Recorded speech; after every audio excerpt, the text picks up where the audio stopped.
इथे उद्योग आला पाहिजे। TV9 मराठी एकमेव।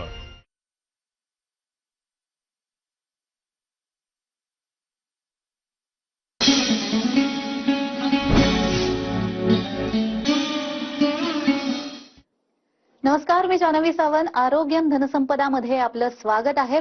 मंडळी, प्रत्येक जोडपं पालक होण्याचं स्वप्न पाहतं, पण काही स्वप्नांना थोडा अधिक धीर, अधिक विज्ञान आणि अधिक संवेदनशीलता लागते। आशा संपत नाही, ती फक्त योग्य हातांची वाट पाहते आणि ते हात म्हणजे तज्ञ डॉक्टर, योग्य उपचार आणि वैज्ञानिक प्रगती। आजचा आपला विषय आहे सेल्फ सायकल IVF म्हणजे नेमकं काय आणि नोवामध्ये त्यावर विशेष भर कसा दिला जातो। आणि यावर मार्गदर्शन करण्यासाठी आपल्या सोबत आहेत डॉक्टर स्नेहा साठे। डॉक्टर, कार्यक्रमात आपलं खूप खूप स्वागत। खूप धन्यवाद जानवी। विषयाला सुरुवात करण्याआधी डॉक्टरांची ओळख करून देते। डॉक्टर स्नेहा साठे या Nova IVF fertility Chembur Mumbai येथे इनफर्टिलिटी स्पेशलिस्ट आहेत। वंध्यत्व उपचारांच्या क्षेत्रात त्यांना व्यापक अनुभव असून अत्याधुनिक तंत्रज्ञानांचा योग्य आणि सुरक्षित वापर करण्यासाठी त्यांचं कार्य विशेष मानलं जातं। तंत्रज्ञानाची अचूकता, उपचारातील पारदर्शकता या सर्व बाबींवर फोकस करून त्यांनी अनेक जोडप्यांच्या आयुष्यात हास्य फुलवलंय।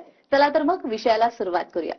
डॉक्टर, गेल्या काही वर्षामध्ये आपण बघतोय इनफर्टिलिटीच्या केसेस फक्त भारतामध्येच नाहीत तर जगभरात सुद्धा प्रचंड वाढताना दिसतात। म्हणजे मागच्या दशकभराचा जर आपण विचार केला तर त्या केसेस एवढ्या नव्हत्या, मग एवढ्या सपाट्याने वाढण्याचं कारण काय? हे अगदी खरं आहे। जगभरात इन्फर्टिलिटीचं प्रमाण बरंच वाढलं आहे। एवढं की 6 जोडप्यांपैकी एखाद्या जोडप्याला नैसर्गिकरित्या प्रेग्नन्सी होत नाही आणि इन्फर्टिलिटीचा सामना करावा लागतो। सर्वात महत्त्वाचं कारण हे आहे की सध्या तुम्हाला पण माहितच आहे की मुली लग्न उशिरा करतायत, मुलं आणि मुली सुद्धा, आणि लग्न झालेली जोडपी प्रेग्नन्सी पुढे पोस्टपोन करतायत।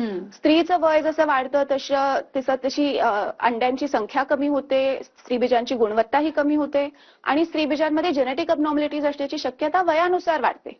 त्यामुळे वयानुसार नॅचरल प्रेग्नन्सी राहण्याचा चान्स किंवा फर्टिलिटी ट्रीटमेंटद्वारे सुद्धा प्रेग्नन्सी राहण्याचा चान्स वयानुसार कमी होतो। फक्त स्त्रियांमध्ये नाही तर पुरुषांमध्ये पण वयाचा परिणाम पडू शकतो, पण हा पुरुषांवरचा परिणाम जो वयानुसार पडतो तो त्याचा इम्पॅक्ट खूप सिव्हिअर नसतो पुरुषांमध्ये, आणि तो 40च्या पुढे वय गेल्यावर आम्हाला स्पर्म पॅरामीटर्स मध्ये कमतरता दिसायला लागते पुरुषांमध्ये। दुसरी कारण म्हणजे सध्या जीवनशैलीत बराच बदल आहे। लोकांचा आहार संतुलित नाहीये, व्यायाम करायला वेळ नाहीये, रात्रीची झोप पुरेशी होत नाही, मग प्रदूषण बरंच आहे आणि एंडोक्राइन डिस्टर्बिंग केमिकल्स म्हणजे आपले daily plastic use, cosmetic use यांनी बरेच एंडोक्राइन डिस्टर्बन्सेस शरीरात होतात। ही वेगवेगळी कारणं आहेत प्रेग्नन्सी नॅचरली न राहण्याची, आणि प्रॉब्लेम्स फक्त महिलांमध्ये नाही तर पुरुषांमध्ये। आताच तुम्ही म्हणालात की इन्फर्टिलिटी हा केवळ स्त्रियांविषयीचा आजार नसून तो पुरुषांमध्येही जाणवतो, तर या दोघांसाठी सुद्धा सध्या जे प्रचारित उपचार आहेत ते कोणते आहेत? सर्वात महत्वाची गोष्ट म्हणजे जीवनशैलीत बदल आणायला हवा। लोकांनी आपला आहार संतुलित करायला हवा, रोजच्या रोज व्यायाम करायला हवा, रोज नाही जमलं तर ऍटलीस्ट आठवड्यात 4-5 वेळा व्यायाम करण्याचा प्रयत्न करायला हवा, आणि रात्रीची झोप कितीही म्हणालात तरी ती अगदी महत्वाची आहे। सध्या लोकांचा पूर्ण अटेन्शन आपल्या टॅबलेटवर, फोनवर, लॅपटॉप्सवर असतं, तर ते कमी करून झोप पुरेशी होते का नाही ते पण पाहायला हवं। भारतामध्ये आता ओबेसिटीचं पण प्रमाण वाढतंय, डायबिटीसचं प्रमाण वाढतंय, तर ह्या गोष्टी पण आटोक्यात आल्या पाहिजेत। पुरुषांना हे जीवनशैलीत बदल आणायला सांगून त्याशिवाय अँटीऑक्सिडंट्स किंवा काही मेडिसिन्स देऊन त्यांच्या सीमेन पॅरामीटर्स मध्ये आपण इम्प्रूव्हमेंट आणू शकतो। ट्रीटमेंट, तुम्ही उपचार पद्धती म्हणालात तर सगळ्यात सोपी उपचार पद्धती आहे IUI। IUI मध्ये स्त्रीला फक्त अंडवाढीच्या गोळ्या दिल्या जातात, फॉलिक्युलर स्टडी करून तिचं अंड व्यवस्थित वाढतंय की नाही ते पाहिलं जातं, आणि फॉलिकल तयार झाल्यावर तिच्या हस्बंडना सिमेन सॅम्पल द्यावं लागतं, ते आम्ही लॅबोरेटरीमध्ये वॉश करून फक्त गर्भाशयात सोडतो। ही झाली सगळी सोपी उपचार पद्धती, IUI त्याला म्हणतात। IUI म्हणजे इंट्रा युटराइन इन्सेमिनेशन। IUI मध्ये प्रेग्नन्सी राहण्याचा चान्स असतो 10 ते 15%। 10 ते 15% म्हणजे 10 कपल्स जर IUI ने प्रयत्न करत असले तर 10 पैकी 1 किंवा 2 कपल्सना प्रेग्नन्सी राहते। IUI मध्ये थोडाफार बऱ्यापैकी चान्स असण्याकरता स्त्रीचं वय कमी असायला हवं, तिच्या दोन्ही गर्भनलिका ओपन असायला हव्यात, आणि तिच्या हस्बंडच्या स्पर्म रिपोर्टमध्ये काउंट आणि मोटिलिटी अगदी कमी नको। अगदी कमी असली तर मग IUI करून काही फायदा नाही, आणि स्त्रीचं वय जास्त असलं तरी सुद्धा IUI करून मग आपण वेळ घालवायला नको IUI मध्ये, कारण कितीही तुम्ही म्हणालात तरी IUI मध्ये यश मिळण्याचा चान्स फक्त 10-15% आहे। दुसरा इन्फर्टिलिटी ट्रीटमेंटचा मार्ग म्हणजे IVF।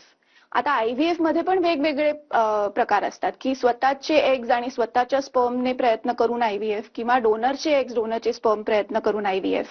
आयव्हीएफच्या पुढे एक टेक्नॉलॉजी आहे त्याला म्हणतात ICSI ICSI म्हणजे इंट्रासायटोप्लाझ्मिक स्पर्म इंजेक्शन. तर पुष्कळ वेळा स्पर्म काउंट कमी असताना स्पर्म मोटिलिटी कमी असताना आयव्हीएफच्या ऐवजी आम्हाला लॅबोरेटरीमध्ये ICSI टेक्नॉलॉजीचा वापर करावा लागतो. तर काही जोडप्यांसाठी IUI न करता डायरेक्टली आयव्हीएफ केलेलं बरं असतं. अगदीच. आज आपण बोलतोयच या विषयावर सेल्फ सायकल IVF म्हणजे नेमकं काय, तर मला तेच विचारायचंय, IVF म्हणजे नेमकं काय, ते कसं केलं जातं आणि या उपचारामागचं मूलभूत वैज्ञानिक तत्व काय? IVF म्हणजे बेसिकली स्त्रीबीज आणि शुक्राणू यांचं फलन लॅबोरेटरीमध्ये करणं. तर IVF साठी स्त्रीला इंजेक्शन द्यावी लागतात तिची स्त्रीबीज तयार करण्याकरता. 10 ते 12 दिवस रोज इंजेक्शन घेऊन तिची फॉलिकल्स तयार झाले की ऑपरेशन थिएटरमध्ये भूल देऊन आपण स्त्रीचं वय जास्त असलं म्हणजे 35च्या वर किंवा 36-37च्या वर वय असलं तर IUI मध्ये वेळ न घालवता डायरेक्टली IVF केलेलं बरं. किंवा कोणा स्त्रीचे फेलोपियन ट्यूब्स ब्लॉक्ड असले, गर्भनलिका बंद असल्या तर IUI हा मार्गच नाहीये. आयदर लॅप्रोस्कोपी करून त्या नळ्या ओपन करण्याचा प्रयत्न करावा लागतो किंवा डायरेक्टली IVFचा विचार करावा लागतो. काही वेळा स्पर्मच्या रिपोर्टमध्ये काउंट आणि मोटिलिटी खूपच कमी असली तर अशा जोडप्यालाही IUI मध्ये प्रेग्नन्सी राहू शकत नाही आणि IVFचा मार्ग बरोबर. काही वेळा सगळं व्यवस्थित असतं, आपण IUI ने पण प्रयत्न करतो पण IUI मध्ये राहत नाही प्रेग्नन्सी, तर 2 ते 3 सायकल IUI मध्ये नाही राहिली प्रेग्नन्सी तर पुढचा मार्ग आहे IVF. समजा IUI मध्ये नाही राहिली प्रेग्नन्सी तर IVF मध्ये पण नाही राहणार असं अजिबातच नाहीये. ओके. आणि जसं तुम्ही मगाशी सुद्धा आम्हाला सांगितले की सेल्फ सायकल IVF म्हणजे काय असतं आणि डोनर IVF म्हणजे काय असतं, पण आम्हाला जरा विस्तृत आपल्या प्रेक्षकांना सांगा की या दोघांमध्ये नेमका फरक काय असतो? सो फर्टिलिटी ट्रीटमेंटसाठी येतं कोण? ज्या जोडप्याला नॅचरली प्रेग्नन्सी राहत नाही तेच फर्टिलिटी ट्रीटमेंटसाठी येतात. म्हणजे साहजिक आहे त्यामध्ये काहीतरी प्रॉब्लेम असावा, आयदर स्त्रीबीजांमध्ये किंवा शुक्राणूमध्ये किंवा दुसरा काही प्रॉब्लेम असावा.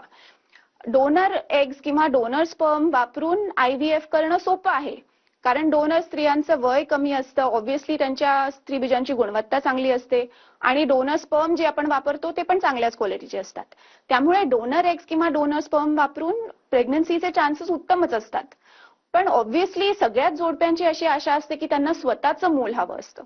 स्वतःचं मूल हवं असलेल्या लोकांसाठी IVF स्वतःची एग्ज आणि स्वतःचे स्पर्म वापरून करण्याचाच पर्याय आहे. आणि नोवामध्ये आम्ही हा भर देतो, पूर्ण प्रयत्न करतो की स्वतःच्या एग्ज आणि स्वतःच्या स्पर्मने प्रेग्नन्सी राहावी कोणी जोडप्याला. डोनर वापरून तुम्ही पहिल्याच सायकलमध्ये प्रयत्न करा असं नव्हे. वय जसं वाढतं तसा स्वतःच्या एग्जने राहण्याचा चान्स कमी होतो पण ते अशक्य नसतं. आपल्याला लॅबोरेटरीमध्ये स्टिम्युलेशन प्रोटोकॉल्समध्ये काही बदल करून त्या पर्टिक्युलर जोडप्यासाठी कोणती ट्रीटमेंट योग्य आहे तो सल्ला द्यावा लागतो. अगदीच. महत्वाची गोष्ट म्हणजे बऱ्याच प्रेक्षकांना हा प्रश्नही पडला असेल की सगळ्यात मोठी IVF मधली चिंता काय तर एक स्पर्म किंवा एम्ब्रिओ जो आहे त्याचं मिक्सअप होणं आणि अशा बऱ्याच बातम्या सुद्धा आपण ऐकलेल्या असतो. तर नोवामध्ये अशी कोणती काळजी घेतली जाते त्या किंवा असं कोणतं तंत्रज्ञान वापरलं जातं ज्यामुळे या चुका शून्यापर्यंत आणल्या जातात? नोवाच्या लॅबोरेटरीजमध्ये इलेक्ट्रॉनिक विटनेसिंग सिस्टमचा वापर केला जातो. हे RFID तंत्रज्ञानावर आधारित आहे. त्यामध्ये प्रत्येक स्त्रीबीज, प्रत्येक शुक्राणू आणि तयार झालेले प्रत्येक भ्रूण इलेक्ट्रॉनिकली टॅग केले जाते आणि ट्रॅक केले जाते. आणि ह्याशिवाय नोवामध्ये बऱ्याच SOPs फॉलो केल्या जातात आणि त्या SOPs अगदी स्ट्रिक्ट आहेत.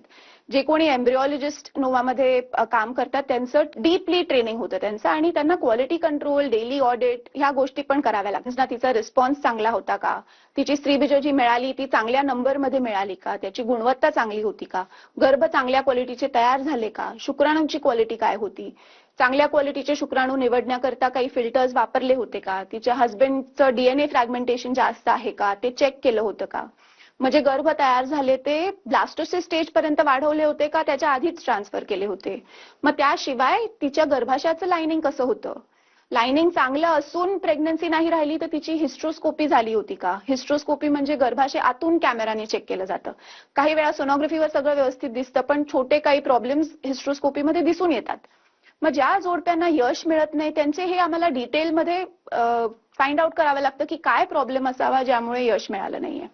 वय जास्ती असलं स्त्रीचं समजा तर जेनेटिक टेस्टिंग काही जे गर्भ तयार झाले त्यांचं केलं होतं का. काही वेळा दिसायला गर्भ चांगला असतो पण तो जेनेटिकली नॉर्मल नसला तर प्रेग्नन्सी राहत नाही किंवा मिसकॅरेजची रिस्क वाढते. त्यामुळे मग पुन्हा प्रयत्न करताना जेनेटिक टेस्टिंगचं ऑप्शन आहे का, ही पण चर्चा करावी लागते. आणखीन एक ऍडव्हान्स टेस्ट म्हणजे एंडोमेट्रियल रिसेप्टिव्हिटी अरे. सगळं व्यवस्थित दिसत असूनही जर प्रेग्नन्सी नाही राहिली तर तिच्या गर्भाशयाचं अस्तर ज्या दिवशी आपण एम्ब्रिओ ट्रान्सफर करतोय त्या दिवशीसाठी रेडी आहे का नाही, म्हणजे खूप खोल जाऊन खोदून इन्व्हेस्टिगेट करून कारण काय असावं ते आधी शोधावं लागतं. आणि एखादं सायकल यश नाही मिळालं तर परत कधीच स्वतःच्या एग्जने यश मिळणार नाही असं नसतं. फक्त आपल्याला काही चेंजेस मग प्रोटोकॉलमध्ये करावे लागतात. पहिल्या IVF सायकलमध्ये बरीच माहिती मिळते आणि त्या माहितीचा उपयोग आपण करू शकतो पुन्हा प्रयत्न करताना. अगदीच, निश्चितच. खरं तर या सेल्फ सायकल IVF बद्दल मला अजून जाणून घ्यायचंय. मात्र वेळ झालेली एका छोट्याशा विश्रांतीची. कुठेही जाऊ नका, पाहत रहा आरोग्यम धनसंपदा.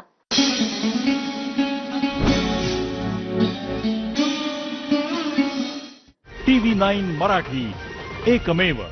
ऑफर धमाकेदार, धुलाई त्यापेक्षा जोरदार. आता मिळवा घडीच्या